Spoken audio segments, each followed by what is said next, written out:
सुस्वागतम आणि सर्वांना नमस्कार। तालुकास्तरीय शिक्षक क्षमता वृद्धी प्रशिक्षण 2.0 मध्ये आपणा सर्वांचे हार्दिक स्वागत। आज 21 फेब्रुवारी 2025 हा आमच्या प्रशिक्षणाचा चौथा दिवस होता आणि आजच्या या चौथ्या दिवशी सुद्धा अनेक विविध विषयांवर सखोल असे मार्गदर्शन झाले, चर्चा झाली, गट सादरीकरण सुद्धा झाले आणि आज सुद्धा दिवसाची सुरुवात सुंदर अशा प्रार्थनेने झाली। चला तर मग पाहूया।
मूल्यांकनासाठी अध्यापन, अध्ययन आणि अध्ययनाचे मूल्यांकन। अध्ययन अध्यापनामध्ये अध्ययन म्हणजे काय, अध्ययन म्हणजे काय, पाठ्यक्रम, अभ्यासक्रम याच्यावर प्रदीर्घ चर्चा काल झाली होती। क्षमतेपासून अध्ययन निष्पत्तीपर्यंत रचना, अध्यापन आणि अध्ययन, मूल्यांकन, क्षमता आधारित शिक्षण, ज्यामध्ये शिक्षणाची ध्येय, अभ्यासक्रमाची ध्येय, क्षमता, अध्ययन निष्पत्ती या उत्तरते क्रमाने जोडलेले आहेत हे स्पष्टीकरण। L1 CG1 याचा अर्थ L1 म्हणजे भाषा 1, मग मराठी भाषा येणार। CG1 याचा अर्थ ध्येय आणि C1 C2 C11 असा अर्थ, त्याचा अर्थ क्षमता। मूल्यांकन प्रश्न कसे विकसित करावे यावर चर्चा करा। मूल्यांकनाची 4 मूलभूत घटक: 1 निरंतर सुधारात्मक प्रक्रिया, 2 विद्यार्थ्यांना अध्ययनासाठी आणि सुधारण्यासाठी प्रेरित करणे, 3 अध्यापनाच्या पद्धतीचे मूल्यांकन, 4 समग्र विचार व मूल्यांकन। ज्ञानाची संसाधने शोधण्यात मदत करते आणि विद्यार्थ्यांमध्ये अध्ययनाची कौशल्य विकसित करते। घटकाबाबत सखोल मार्गदर्शन मिळाल्यानंतर वर्गातील इयत्ता निहाय आता स्तर निहाय प्रशिक्षणाचे गट तयार करण्यात आले आणि प्रत्येक गटाकडून छान असे समग्र प्रगती पत्रक भरण्याबाबत प्रात्यक्षिक केले। या तिन्ही क्षमतेचे 3 स्तर: पायाभूतसाठी पहिला स्तर प्रवाह, दुसरा पर्वत आणि तिसरा आकार। जसं स्तर वाढत जाईल त्यामध्ये प्रारंभिक, प्रवीण आणि प्रगत हे आपल्याला प्रगती पुस्तकाची समग्र प्रगती पुस्तकामध्ये आपल्याला लिहायचं आहे। त्याला म्हणतात रूब्रिक्स। जे तुम्ही विधान लिहिणार आहात त्या क्षमतेच्या अनुषंगाने स्तरामध्ये लिहिणार आहात त्यालाच काय म्हणायचं? रूब्रिक्स। ओके।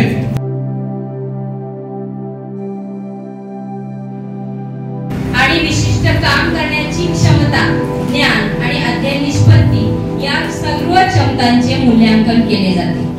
क्षमता आधारित मूल्यांकनात केवळ सैद्धांतिक ज्ञानात व्यवहारात कार्यक्षमता काय आहे किंवा आपण जे त्याचं मूल्यांकन करणार आहोत, आपण आतापर्यंत त्याला जे घटक शिकवलेले आहेत त्याचा तो व्यावहारिक ज्ञानामध्ये कितपत उपयोग करतो, म्हणजे त्याची ही व्यावहारिक क्षमता आपण तपासायची आहे आणि त्यासाठी या सगळ्या कार्यनीतीची रचना आपण करायची आहे। आपण म्हणजे शिक्षकांनी सर्व करायचे आहे। म्हणजे थोडक्यात काय चित्रातून सांगायचं झालं तर वर्गामध्ये प्रत्येकाच्या वर्गामध्ये विद्यार्थ्यांचा स्तर हा वेगवेगळा असतो, त्यामुळे आपल्याला परीक्षा घेताना स्तर निहाय आपण परीक्षा घ्यायला पाहिजे। विद्यार्थ्यांना सुद्धा इन्क्रीज करण्यासाठी शिक्षकांना त्याचा हातभार लागणार आहे। त्या परीक्षेच्या वेळेला वर्गातल्या विद्यार्थ्यांच्या क्षमतांचा तितकासा विचार केला जात नाही आणि एकाच पद्धतीने किंवा एकाच पारड्यामध्ये सगळ्यांना मोजून त्यांच्याकडे उत्तराची अपेक्षा करतो किंवा ती परीक्षा पास होण्याची अपेक्षा करतो आणि त्याचा परिणाम म्हणजे काही मुलं ती चांगल्या प्रकारे पूर्ण करतात तर काही मुलं त्याच्यामध्ये कमी पडतात. आताची परीक्षा पद्धती ती या पद्धतीची आपली आहे म्हणजे विद्यार्थी आहे की प्रत्येकामध्ये वेगळं काहीतरी करण्याची कुवत आहे, पण त्यांना ती संधी तिथे दिली गेलेली नाही. जर त्यांच्या क्षमतेप्रमाणे जर शिक्षकांनी त्यांच्या मूल्यांकनाची पद्धती ठरवली असती तर काय झालं असतं, त्याच्या क्षमतेप्रमाणे तो त्यामध्ये उत्तीर्ण झाला असता किंवा त्यामध्ये तो त्याने प्रावीण्य मिळवलं असतं. परंतु इथे एकच मूल्यांकन पद्धती वापरलेली आहे. मार्ग ठरवू शकतो आणि विद्यार्थी स्वतः सुद्धा जर स्वयंमूल्यांकन त्यांनी केलं तर स्वयंमूल्यांकन करताना काय होईल, आणखी काय केलं पाहिजे हे सुद्धा तो स्वतः ठरवू शकतो. काय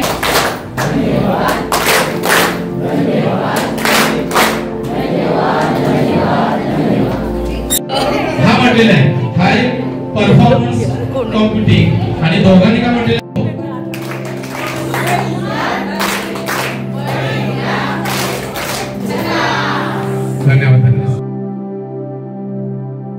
अनेक प्रकारे शब्द वापरू शकतो, पण क्षमता ही 3 घटकांची बनलेली असते. जे काल आपण पाहिलं असं, पहिलं ज्ञान, दुसरं कौशल्य आणि तिसरं दृष्टिकोन, नॉलेज, स्किल अँड ॲटिट्यूड. या 3 घटकांपासून क्षमता बनलेली असते. आपल्याला काय करायचे आहे, अध्ययन निष्पत्ती ठरवायची आहे. मग अध्ययन निष्पत्ती म्हणजे नेमकं काय? अध्ययन निष्पत्ती म्हणजे आपल्याला जर क्षमता दिल्या तर क्षमता पूर्ण करण्यासाठी ठरवलेले लहान लहान टप्पे.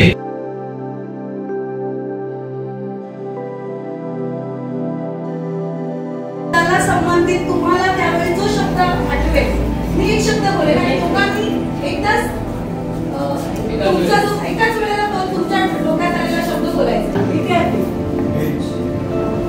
रस्ता सर्वांना पहिले देतो. खाली कपल आहे. पहिला शब्द आहे आमची नागाव शाळा. सुंदर.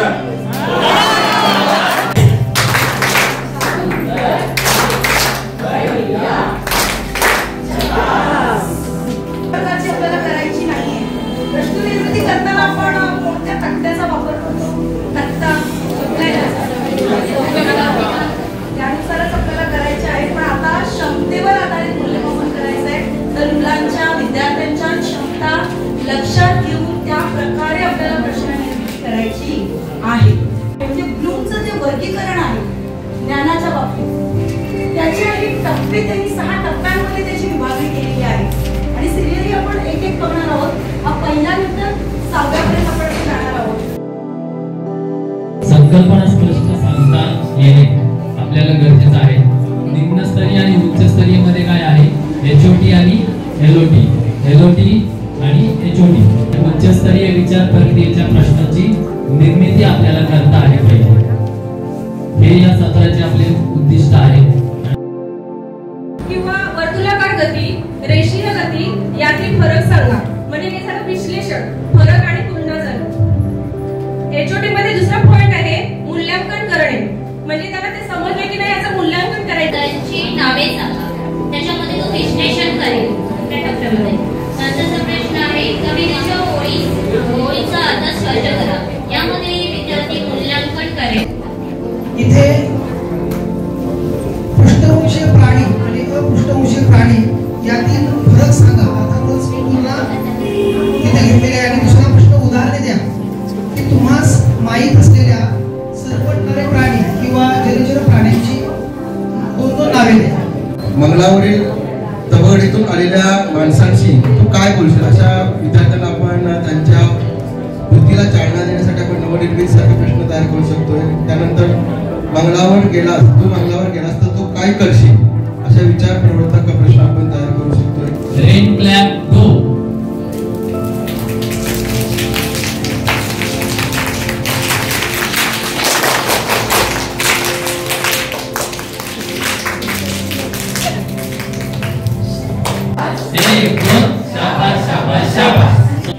अशा रीतीने 4थ्या तासिकेच्या शेवटचा जो 5वा दिवस आहे त्या 5व्या दिवसामध्ये होणारे अध्यापन, त्याचबरोबर करावयाची गटकार्य, सादरीकरण याविषयी माहिती देण्यात आली. आणि हा आजचा जो प्रशिक्षणाचा 4था दिवस होता खरंच सुलभकांनी आम्हाला खूप सखोल आणि सुंदर असे मार्गदर्शन केले की ज्याचा उपयोग आम्हाला नक्कीच आमच्या शाळेत गेल्यानंतर होणार आहे. आणि शेवटी वंदे मातरम या राष्ट्रीय गीताने आजच्या दिवसाचा समारोप झाला. धन्यवाद.